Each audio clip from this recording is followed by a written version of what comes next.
रियासती वजीर सयाह श्रीनिवास गौड़ ने आज मीडिया से बात करते हुए कहा कि बात फितरी है कि अगर वजीर आला चंद्रशेखर राव कौमी सतह की सियासत में हिस्सा लेते हैं तो चंद्रशेखर राव के बजाय केटी रामाराव तेलंगाना के वजीर आला होंगे। उन्होंने बताया कि मुनुगुडु असेंबली हल्के में हर देहात में बीजेपी डाउन डाउन और वापस जाओ के नारे बुलंद हो रहे हैं।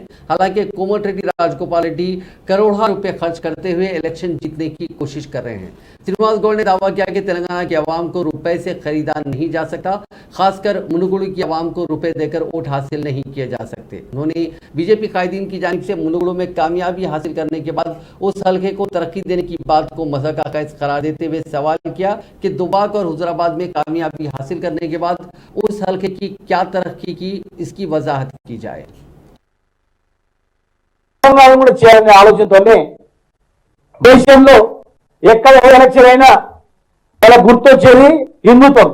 ఎలక్షన్ మార్కెట్లో ఏముండదు, గుడి కొట్లాటలు ఇవి రెచ్చగొట్టే వస్తాయి, తర్వాత ఏముండదు. ఈ దేశంలో యాదాద్రి లాంటి గుడి కట్టింది ఎక్కడ లేదు. ఈ దేశంలో కేసీఆర్ గారు లాంటి యజ్ఞాలు చేసింది వారు ఎక్కడ లేదు. యజ్ఞాలు చేసేది లేదు, గుడులు కట్టేది లేదు, హిందూ ధర్మాన్ని కాపాడేది ఏం లేదు, మాటలు తప్ప చేతల్లో ఏం లేదు.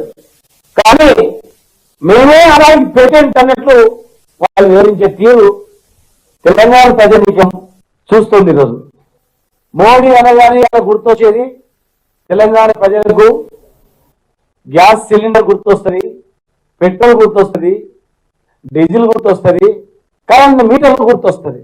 ఇలా గొప్పగా చెప్పుకుంటారు. కరోనా వ్యాక్సిన్ మోడీ గారు కనిపెట్టారు చెప్తున్నారు. కరోనా వ్యాక్సిన్ మోడీ గారు కనిపెట్టిండు, ఆయన తయారు చేసిండు. తయారు చేసేటప్పుడు హైదరాబాద్ వచ్చిపోయిండు, చూసిపోయిండు ఎట్లా తయారవుతుంది, నా ఫార్ములా పనిచేస్తుందా లేదా.